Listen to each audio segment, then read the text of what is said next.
market movers. This is The Pulse with Francine Lacqua. Well, good morning, everyone, and welcome to The Pulse. I'm Francine Lacqua here in London. Another busy agenda, a weaker dollar, mixed signals from big tech, but let's begin with the Fed. The window is closing for Jay Powell to deliver another rate cut before his term ends after the committee voted to hold despite pressure from the U.S. president. Now, Powell emphasized the decision was supported by most of the FOMC, but without the backing of Governor Stephen Miran and Chris Waller, who are two contenders, actually, to succeed Powell. There was broad support on the committee for holding today. Broad, I would say, including among non-voters. So that's where that was. Of course, some people did want to cut and dissented, but committee pretty broadly for holding today. Well, with us now, Kim Crawford, Global Rates Portfolio Manager at JPMorgan Asset Management, and Giulia Pellegrini, Emerging Markets Portfolio Manager at Allianz Global Investors. I mean, it's a big day for the market. So we have the Fed that we need to talk about, and then gold just on a tear. What was your main key takeaway from the Fed, Kim? I think it's just that the risks are much more balanced now. So growth is perfectly fine in the US. The consumer, it is a K-shaped economy, but overall the consumer is stable. They are going to get higher than usual tax refunds coming into their pockets. So that's going to keep the consumer going strong. And then on the corporate front, what we're seeing in earnings, guidance, balance sheets, they're still fine now after having digested that tariff and policy uncertainty from last year. And then the labor market, we're now seeing signs of stabilization. So I would say it's still squishy in parts, but overall you're seeing some stabilization. Those significant downside risks that we were talking about last year, they've dissipated, and that just makes further cuts from the Fed less pressing. I mean, I guess a couple of questions maybe on inflation further down the line, but that's maybe a story for the beginning of the second quarter. How do you see this impacting emerging markets? It's really a dollar story. It is, and it's a very positive backdrop for emerging markets. We just heard solid U.S. economy from both Kim and Powell, and overall a weaker dollar, which is a real tailwind for emerging markets. We've got some of our main currencies from the Brazil real all the way to the South African rand up to 4 to 5% year to date. So it's a very, very positive backdrop for us. Yeah, I mean, how much further can the dollar actually weaken? And again, it kind of changes everything. Many investors are surprised that the president says it's fine with that. Yeah, we think the dollar can still tactically weaken a little more from here, just given what market positioning is like and a bit of that tailwinds behind the hedge American narrative going on. But ultimately, we just don't see it running away because the fundamentals in the U.S. are still strong, and we could also see a bit of an upswing going into the midterm elections. Are there any particular emerging markets, Giulia, that you like more than others? Sure, I mentioned some of them just now. We're still very positive from Brazil all the way to South Africa. We're also looking into Colombia more interestingly. There's a number of them that basically will use dollar strength to really use that policy room to maneuver at home. So central banks in emerging markets will have the space to cut rates some more. This is good news for local bonds. But it's also good news for FX, because with a weaker dollar, you are less concerned about financial stability considerations. So all in all, the EM local complex is still the one we look at most favorably in this year. I mean, do you have to pull away the tariff threats for some of these emerging markets, or is it just because they've gone through some of the structural reforms? Well, it's a bit of both. We'll obviously be watching for new tariff threats. Those are always something to keep a close eye on. But what we've seen last year is that most of these markets have weathered that kind of storm, and they're ready to negotiate. And Trump has shown some willingness to also negotiate. At the same time, these are markets that, as you said, have been doing their homework. They've been improving their fundamentals. Their policy making is a lot more credible. They've got space to use those policy tools as well, and that's very important in a more uncertain macro environment. I'll ask you about China in a second, but overall, I mean, gold. What's gold at the moment? It's like 5,500. I guess it's difficult to stay away from it. Yeah, I think, and this goes to the is it a sell America or hedge America conversation, I think. So I think there is some discontent, some dissatisfaction on U.S. policy. Some diversification is being embraced. But I think ultimately clients still look at the breadth, the depth, the size of the U.S. Treasury market, and they still want to be there. Again, what do you think the biggest story is over the next couple of quarters? And I know, it's a very volatile environment. Things can change very quickly. But is it really some of that inflationary pressure maybe coming back? Is it the labor market that could weaken because of AI? Or is it steady as they go until the end of the year? Yeah, I think, it's a question of whether we still have that path to one or two more Fed cuts this year, which the market is pricing. And I think that part to that, like you said, is disinflation later on this year with maybe a new Fed chair as well. So if I look at inflation, growth is fine, but I think disinflation can continue at the same time. They don't have to be mutually exclusive. There are disinflation in the pipeline, say from rental, from tariff goods inflation peaking. You're in a K-shaped economy as well, which then limits how much corporate pricing power there actually is. And then layer on that AI story. And our view is that if growth is driven by an AI boost, you're coming with productivity gains, you're doing more with less. So the labor market can still rebalance, and you still see that downward pressure on wage growth while growth remains elevated. Is there a danger that actually the labor market is disrupted quite significantly in the U.S. because of AI, and the Fed would have to do something about it? Yes, so the dual mandate is inflation, it is the labour market. I would say for now we are seeing stabilisation rather than something more significant. But the Fed is going to be aware of that, and I think that's why bonds are still a good thing to have in your portfolio as a diversifier, just in case. Giulia, talk to me a little bit about China. I mean, China has been, diversifying a lot of their overseas investments. Where's that money flowing into? Sure, that's a very interesting trend. We've seen it last year. We're seeing it picking up steam now. So what China is doing is looking at more interesting yields abroad, a more interesting pipeline of issuance abroad, and looking at jurisdictions that offer good quality credit and interesting yield pickup. And that's your Middle East credits, but that's also some of Eastern Europe and Central Asia. So they've been sending more flows abroad to these jurisdictions, which is something that is very interesting to see. The broad story of flows to the M continues to be very positive. We saw last year an interesting turnaround after 150-odd billion of cumulative outflows from 2022 to 2024. Last year, we picked up about 31 billion of inflows. And the prospects are very good for this year, not just from China, but also because, as you know, flows typically follow returns. And last year, returns in the M were incredibly enticing. Could it be wobblier this year? Well, what we're expecting this year is essentially a repeat of 2025, but with more modest return numbers. Last year, if you think about it, local currency returned 19%.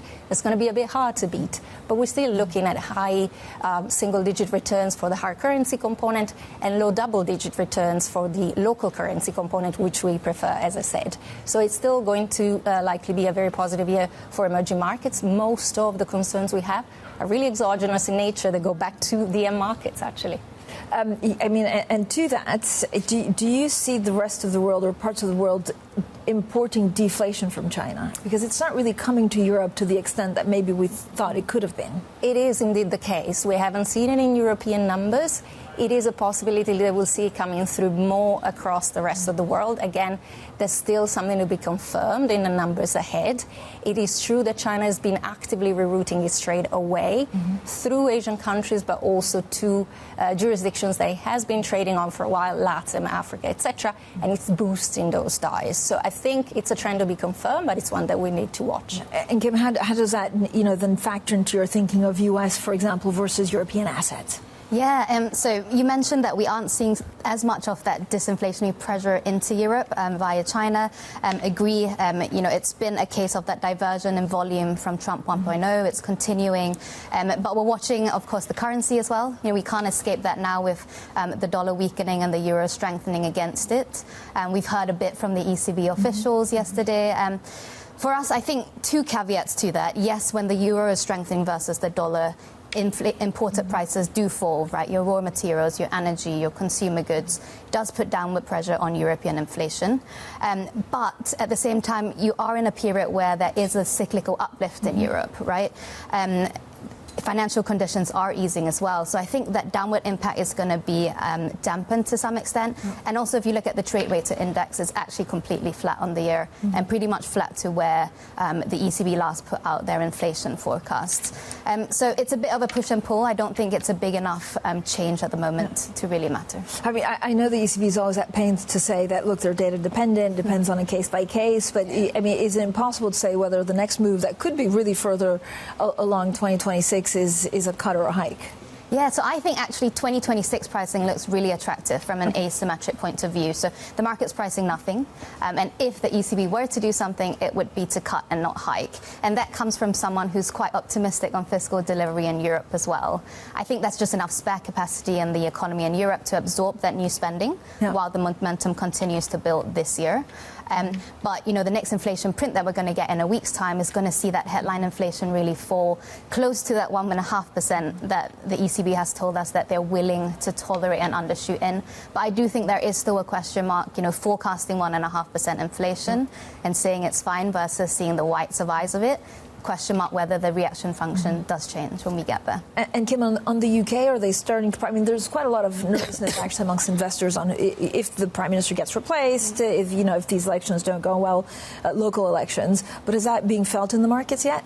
I think we've seen a bit of that in the last week. So I think the fundamentals haven't changed in the UK, but that who's next risk premium is slowly starting to build. And we've seen gilts underperform the likes of Germany. But for us, we're still confident that the bank is going to cut 1 to 2 times, more than the 1 to 2 times that the market is pricing. So you've seen a bit of stabilization in the labor market, just like in the US. But unlike the US, UK is fiscally constrained this year. So that limits how much the labor market can really improve. And we think that's going to slowly weaken alongside wage growth and bring inflation down. But to your point, markets don't like uncertainty. They certainly don't like political uncertainty. And we think that risk premium is going to build a little bit more. And Giulia, I mean, you were mentioning, you like, for example, Brazil, South Africa, Peru, Romania, and Turkey. I mean, some of them, it's also looking at frontier markets and some of the emerging markets. But are you expecting, I don't know how trade comes into all of this. Like, we've seen 2 big accords, that have been years in the making, one with India, the other one, of course, with Mercosur. Is this really a kind of like... trying to, I guess, hedge against the Trump administration and what they're trying to do? And so do you expect more acceleration? Sure, there's certainly an element of that, and we're seeing this as a very positive thing, an attempt to diversification. At the moment, we're seeing it as signaling, though, because some of this will take time to pay out. It'll take time for European parliaments, local parliaments to ratify some of these deals and to then really kick in. So we're positive for the long term. Markets react to the short term, obviously, and what we're looking at is still a very positive backdrop for EM, both in terms of local fundamentals, global fundamentals as the growth story goes, and some pockets of interesting political events that you'll see: Colombian elections, Hungary elections, Brazil elections, that we don't see as concerning, rather as an opportunity for active managers like us to eke out local alpha, because these will be local alpha drivers that will give us an opportunity to position. So interesting. Thank you both for joining us. Kim Crawford, Global Rates Portfolio Manager at JPMorgan Asset Management, and Giulia Pellegrini, Emerging Markets Portfolio Manager at Allianz Global Investors. Now, coming up, Tesla shifting gears, unveiling plans for a massive spending spree to build Elon Musk's AI vision. We'll discuss what was announced in that earnings call next, and this is Bloomberg.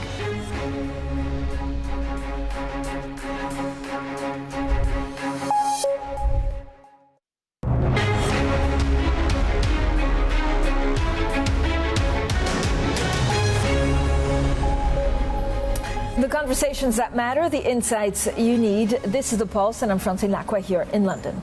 Now, Deutsche Bank says a surprise raid on the company's headquarters as part of a money laundering probe will not stop the company from achieving its goals.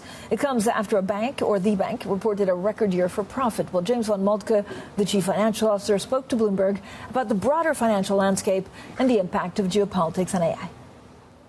There's remarkable strength across risk assets around the world. As you say, some of the paradigms that we're used to, strong dollar and risk-off situations, allocations of capital around the world, including to the United States, of significant amounts, and then growth paradigms that we got used to. Those things are all changing in a world of uncertainties around the geopolitical alignments, the impact of AI, still a high degree of liquidity. So investors, I think, are reacting to some of those paradigm changes.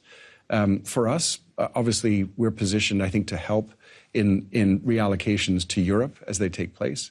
We're very focused on acting as a gateway to opportunities to invest in Europe, and obviously helping Europe to finance all of the investments that are needed here, whether that's, again, AI, defense, infrastructure, digital transition, also the sustainable transition. These are all things that are still going on and where Europe will require immense capital investments. And I think probably saying sell America slightly overstates what's going on, but there's been, different kind of characterizations of trying to describe what's happening. There's one that's sort of quietly quitting America, i.e., diversifying away. Are you seeing that represented in Europe? Are you seeing clients moving more, or is that not? I'm not sure I'd use those words, but I mean more thought given to, for example, if you're a non-dollar investor, do you hedge your dollar positions? You're going to be invested in the United States for sure, but do you need to hedge the currency? That is a question. Seeking growth outside the United States. There has sometimes been valuation differentials for companies in similar circumstances between the United States and outside. So there's, put it this way, looking for value, but it doesn't mean instead of the United States as an investment destination. James von Moltke there, the Deutsche Bank Chief Financial Officer, speaking to our Oliver Crook. Now, in U.S. tech earnings, social media giant Meta posted record sales and a strong forecast. But it's a different tale for the world's largest software maker, Microsoft, with concern that the company's AI investments could take longer to pay off. Well, Neil Campling, Bloomberg's senior strategist, joins us now. Neil, thank you so much for joining us. So, two different stories from Meta and Microsoft. Yeah, absolutely. And I think this is the key here for AI spending is very much a case of investors are looking for proof of ROI. Where is the proof of returns on investment from all of that AI CapEx spend? So as far as Meta's concerned, the key thing is that the core business is accelerating and delivering growth above expectations. In the case of Microsoft, the key business being Azure, headline numbers were up 38% in constant currency, which matched buy-side estimates, but did come in above estimates, and that's the key issue. And at the same time, is posting 66% CapEx growth.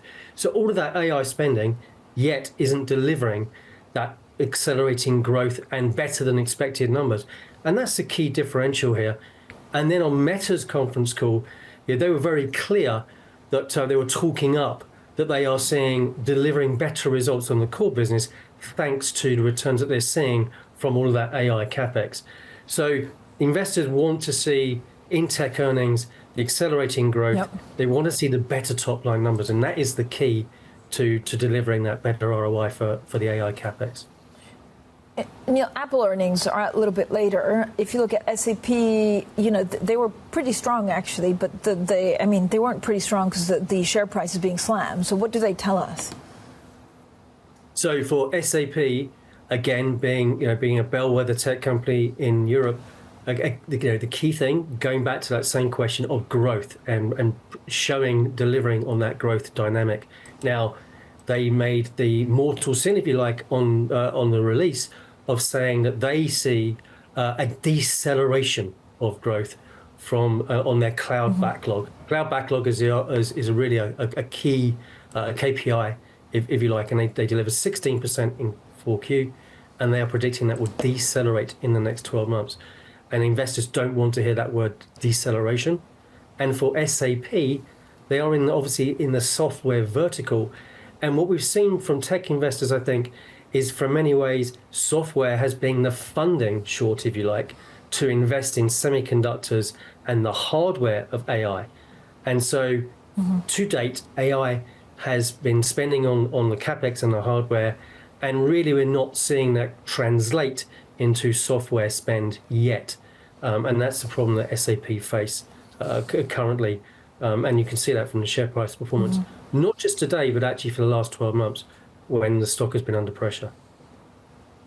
Neil, thanks so much. Neil Campling there, Bloomberg's senior strategist. Now, Tesla chief executive Elon Musk has announced a $20 billion spending spree to build factories for robotics and AI manufacturing. In a bid to support production expansion, the company also says it plans to discontinue the Model S and X vehicles. Well, let's bring in Craig Trudell, Bloomberg's global autos editor.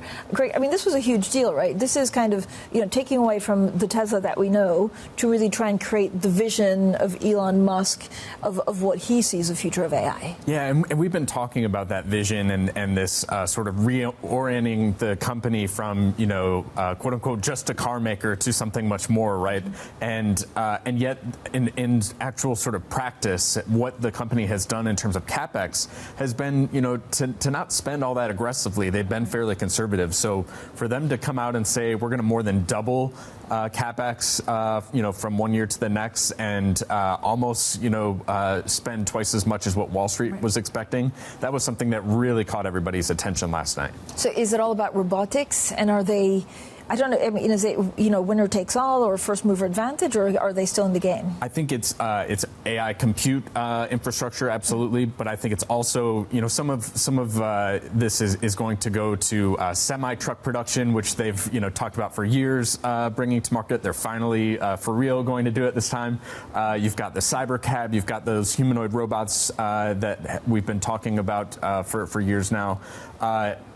Some old going away. You mentioned the S and X falling by the wayside. It's funny, all the way back in 2019, Elon was talking about the only reason they were continuing to make these were for sentimental reasons. Well, I guess, sentiment is, running short there. So we'll see those phase out in the months to come. Craig, how do you think, I remember having a conversation, maybe 10 years ago with Carlos Ghosn, of all people, and he was saying you have to be careful because, at the moment, cars are cars, and in the future, you don't know who will build cars, because it could be software companies, I guess now it could be AI companies. And at the time, everything seems so far away. But what do you think is the future of Tesla and just cars, manufacturers? It's a great question because, everybody was sort of braced for Apple being that company that was going to get into the car space. We saw that it turns out it's really hard to make these very complex products at high volumes. But we've seen Xiaomi come in and absolutely do what everybody thought Apple was going to do. And yet, this is a very low margin, highly competitive, very sort of up and down business. And I think Elon Musk wants out of that. He wants into what is going to grow, and that's all these opportunities tied to AI, especially at this moment where everybody, of course, is competing to tell a bigger, brighter story about what AI is going to deliver in the future. Do these big tech? I don't know whether now Elon Musk is like a big tech bro, but is his future is his vision different to everyone else's also because of SpaceX? I think he is in keeping with his sort of long-term pattern, just willing to go much further in terms of just how dramatic a change he's going to deliver. He's increasingly been talking about his humanoid robots, providing the best health care and not just universal basic income, but universal high income, really lofty stuff. So for him to be talking about that.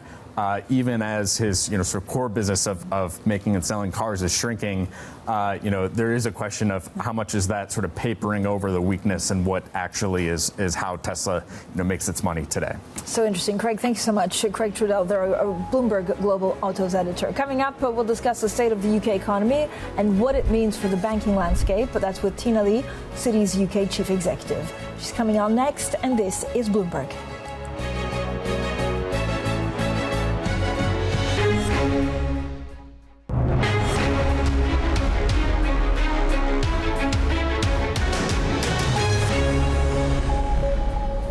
Good morning, everyone, and welcome to The Pulse. I'm Francine Lacqua here in London, and these are your top stories. The world's biggest tech firms showed no signs of easing up on AI spending, with Meta revealing ambitions to spend as much as $135 billion this year.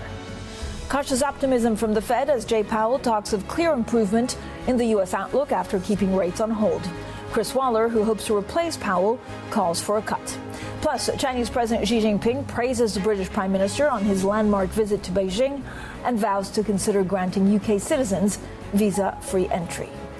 Now, as we were saying, the Chinese President Xi Jinping says the country's relations with the UK have suffered from what he calls twists and turns that didn't serve either nation. Now, the British Prime Minister, Keir Starmer, is on an important economic and political visit to Beijing, trying to build relations with China, boosting the UK economy without damaging links to the President Trump. Now, let's discuss all of this, what it means for the UK banking sector and deal pipeline with Tiina Lee Citi UK's chief executive. Tiina, thank you so much for joining us. Look, we're now post-UK budget. Have you started to see any confidence actually returning amongst clients now that that uncertainty has passed? Absolutely.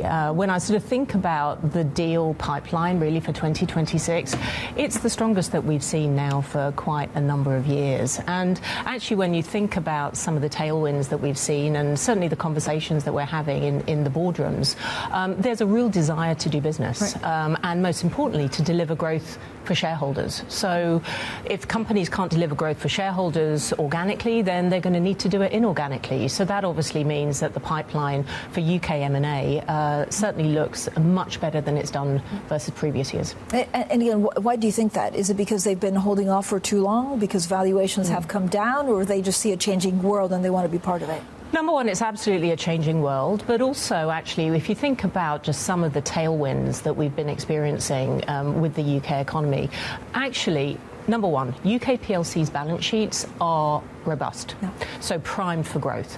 Second of all, we've obviously got an easy monetary policy, which is coming down, another couple of interest rate cuts this year. Inflation's moving to that sort of 2% target, probably by the end of this year. And at the same time, what that means is that it does give actually a positive tailwind in order to actually do business. And don't forget, a lot of UK PLC are multinationals.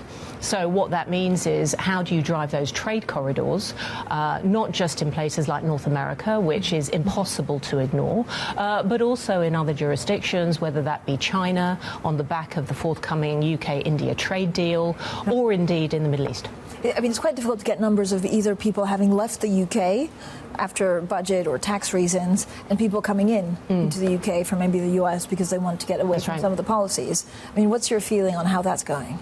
Look, the ultra-high net worth sector is always globally mobile. So what that means is, for Citi, of course, we have locations all the way around the world. So yes, we have seen some high net worth individuals leave, but to your point, we've also seen some come, particularly from the US. With the dollar, tanking and possibly dollar assets becoming less attractive, are you seeing more demand for sterling assets? Well, actually, what I would say is there's still demand for US dollar assets. Okay. So that will continue, and we believe that will continue throughout 2026. Where we've seen companies really begin to think about, their supply chains, for example, how do you de-risk supply chains in what is a bit more of an uncertain world, whether that's through friend-shoring or dual-shoring, that really is the way in which UK PLC is sort of thinking over the medium term, rather than just responding on a day-to-day basis to the news flow. When you look at, for example, some of the funding for M&A, I mean, does that change? Is it still in dollar assets, or could it be, sterling buyout debt? It can be both. I mean, when we think about the amount of dry powder that private equity has, we estimate it's something like $2.5 to $3 trillion ready to be put to work. So there is actually a lot of liquidity in the market, not only for US dollar assets, but for assets more broadly. What does the pipeline look like for Citi this year in terms of M&A?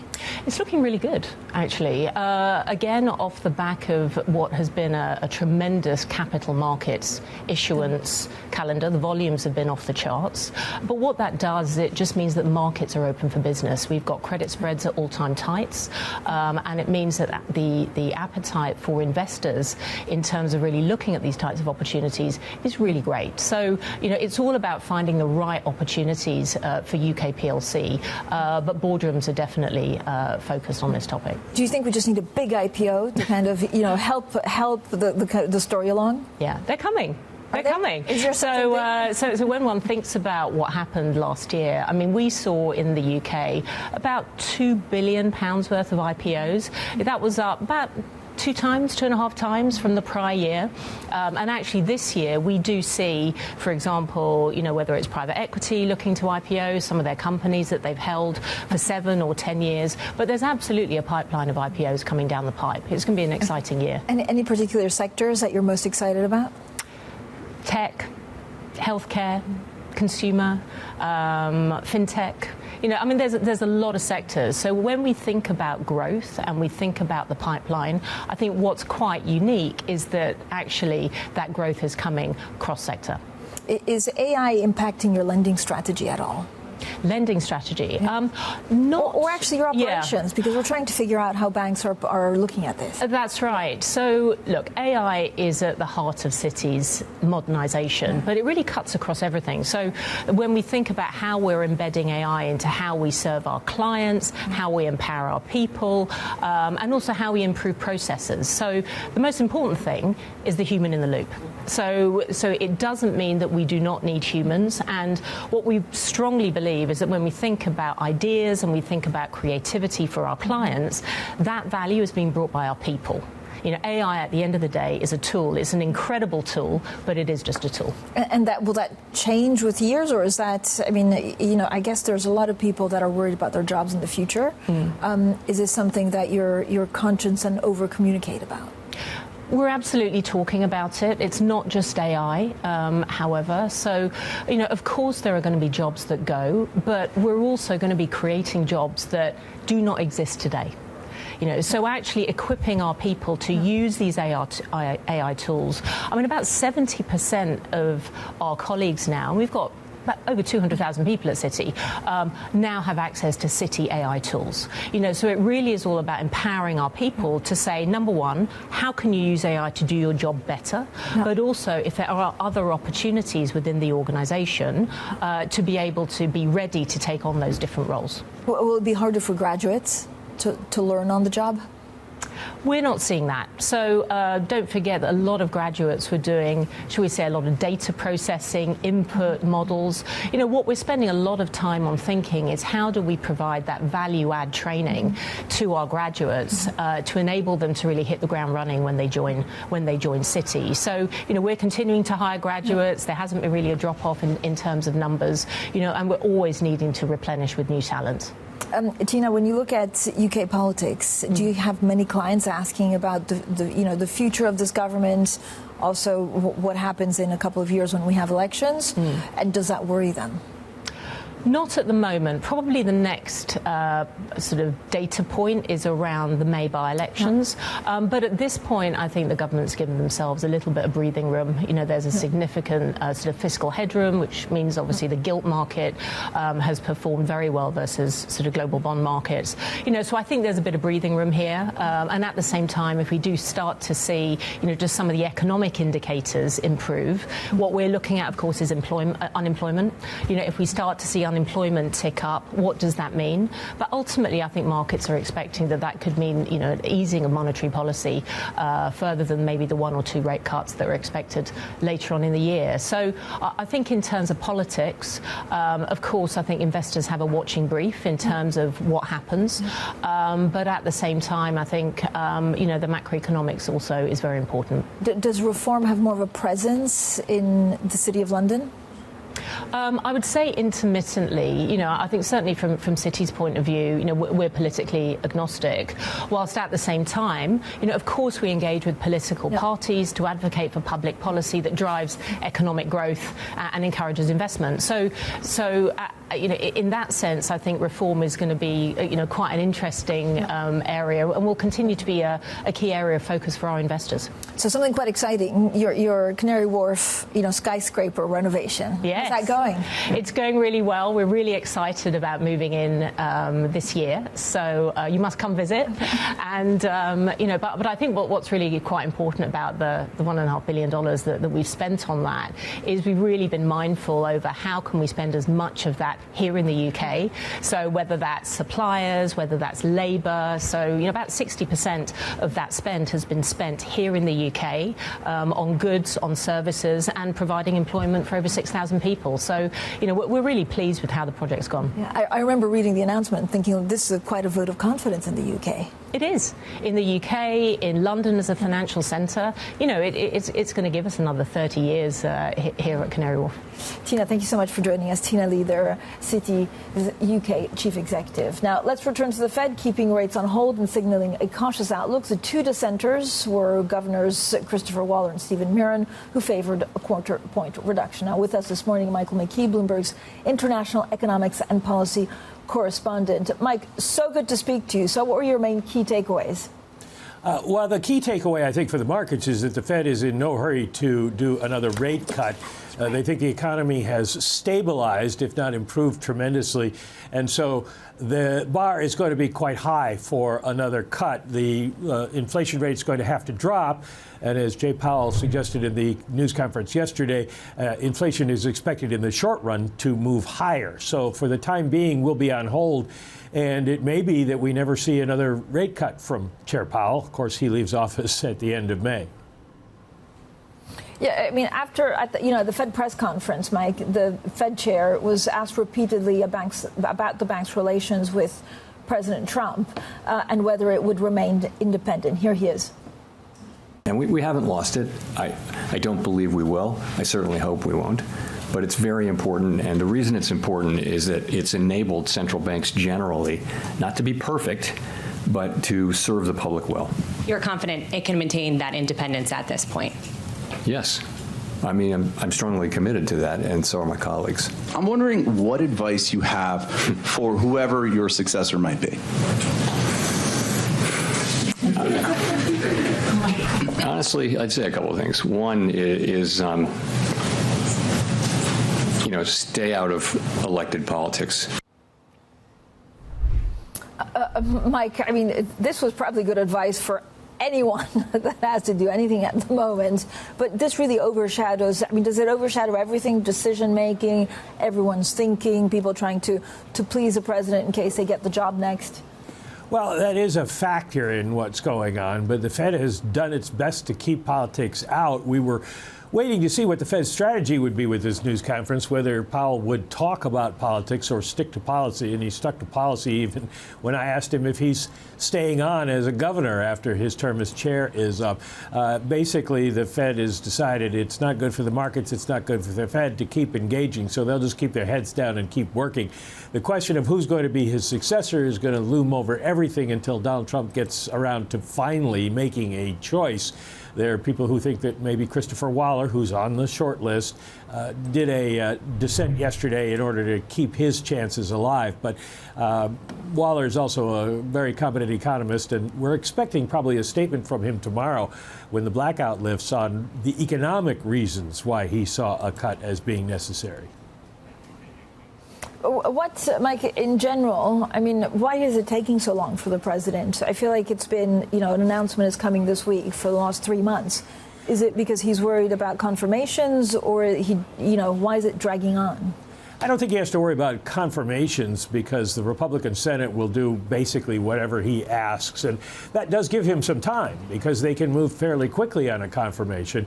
But as far as why it's taking so long and why he keeps putting it off, nobody has any real idea. There's some sort of feeling that maybe he's not satisfied with the 4 that he's identified as on the short list, but he hasn't added anybody to that. So we don't know. It's the only answer I can give you, friend, is it's Donald Trump.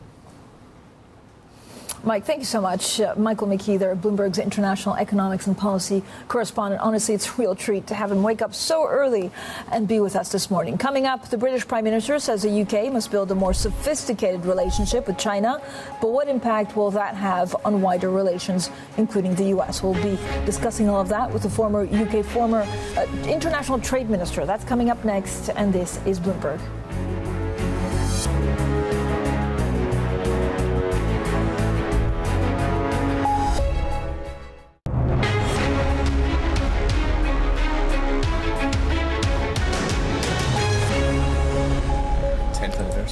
The conversations that matter, the insights you need. This is The Pulse, and I'm Francine Lacqua here in London. Now, Chinese President Xi Jinping has urged the British Prime Minister Keir Starmer to rise above differences that had strained past relations between the UK and China. During his visit to Beijing, Keir Starmer called for a, quote, more sophisticated relationship between the two countries following his meeting with Xi Jinping.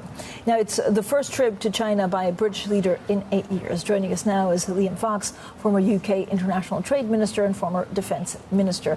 Thank you for joining us. I mean, I have 1,000,001 questions about what you think is going on right now. But the Prime Minister, let's start there, has been to China. No Prime Minister has been to China, actually, since Theresa May went. Is Keir Starmer right to do so now? It's always right to have a conversation. You know, even we talked to the Soviet Union during the Cold War, so it's fine. I was on that last trip with Theresa May to China in 2018. Our relationship with China is always one of balancing, is there economic opportunity against, is there security risk in this? And so I think that what you need to do is look at the ledger between 2018 and now. We've had increased trade with China, but we've had an increased trade deficit. Last year it was twice as big as 2019. We do have a trade surplus in services with China, so there's room for improvement there on the economic side. But looking at the bigger picture, we've seen China continue its pressure, increase its pressure on Taiwan. We've had MI5 telling us they're a daily threat in the United Kingdom. We've had them ignoring the Hong Kong Treaty. We've had the various national security laws passed which diminish the freedom of people in Hong Kong and China. And so I think on the security side, the ledger is negative. But you also have the US putting extra pressures and threatening with tariffs. So again, how has the world changed since 2018?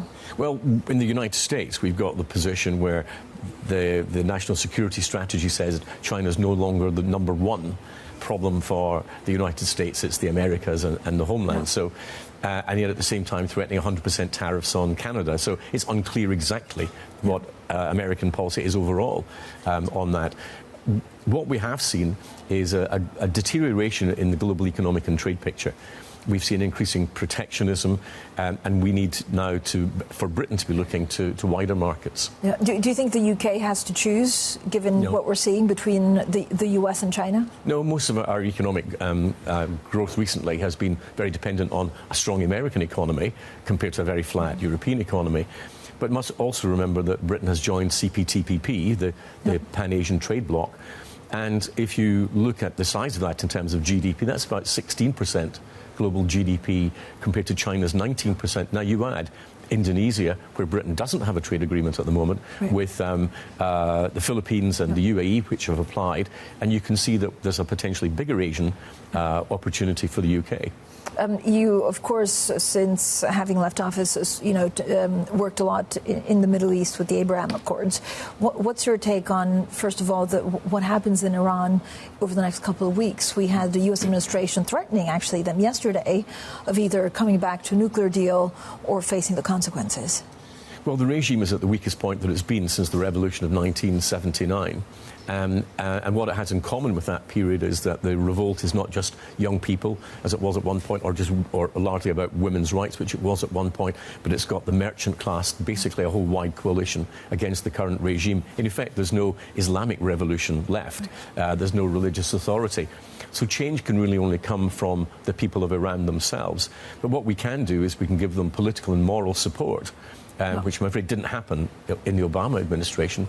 And we can also make very clear to the security forces who keep the regime in place at the moment that we will hold them responsible for crimes against their population should that regime fall, and they're still supporting them. But could you not see the U.S. actually intervene and pick up the leadership like they did in Venezuela? It's not the same as Venezuela.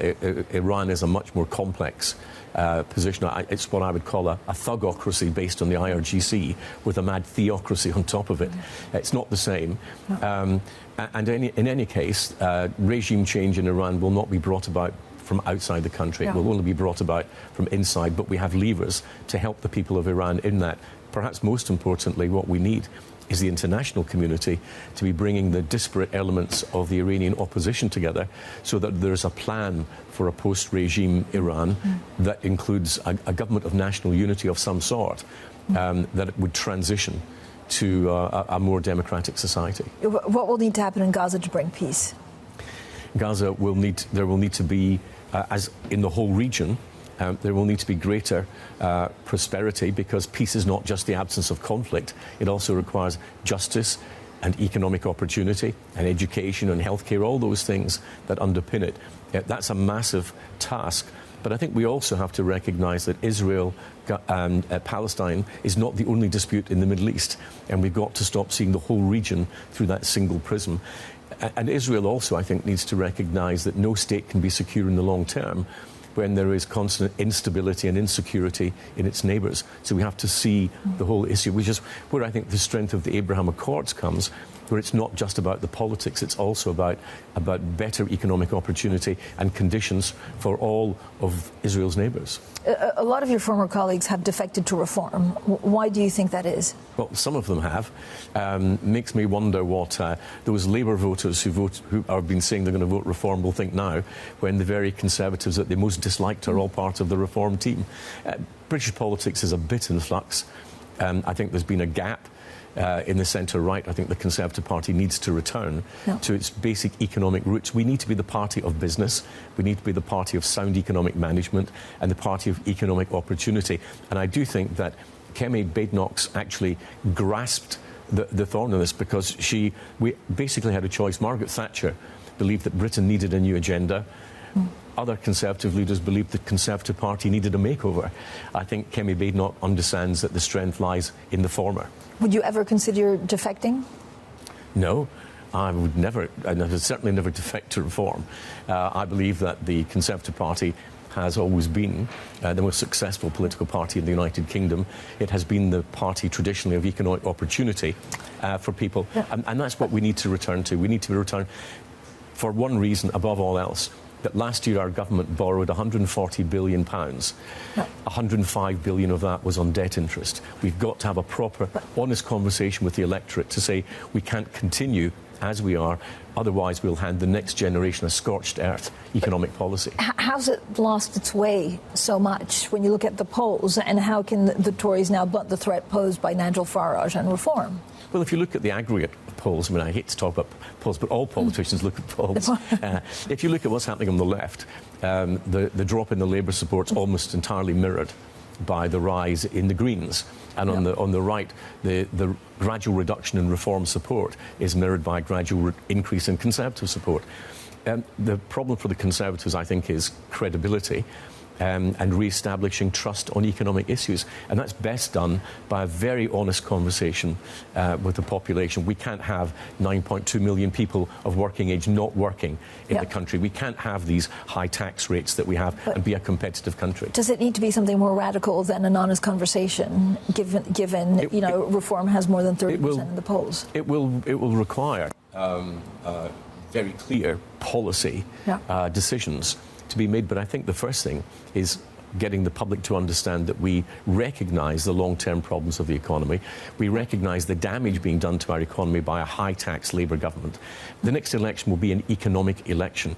I have no idea. Aren't these recognitions? Haven't these recognitions been done? No, I don't think so. I think that the next election, unlike the last one, which had a lot of mixed issues in it, post-pandemic and so on, will be an economic election. It will be a choice between higher inflation, higher unemployment, lower investment under Labour, or a Conservative economic alternative. I think reform, well, I have no idea if they have an economic policy, and if they do, what it is. And yet they do so well on the polls. Well, that may well be the very reason at the moment that people will vote for something that looks like a good advertising campaign, even if there's nothing behind it. OK, it's so good to speak to you. Thank you so much for coming on. Liam Fox, former UK International Trade Minister and former Defence Minister. Now, there is quite a lot going on today. We have AI, we have a lot of earnings, and of course, it was only yesterday that we had the Fed. We had our Michael McKee going through all of that. Now, technology stocks are fueling equity gains. Again, the sector's mega caps really plan to build out the infrastructure that powers artificial intelligence. And then the other big story, gold and silver hitting record highs. The dollar resuming its decline. Gold actually climbing above $5,500 an ounce. Silver extending its advance. Up next, it's Bloomberg Brief, and this is Bloomberg.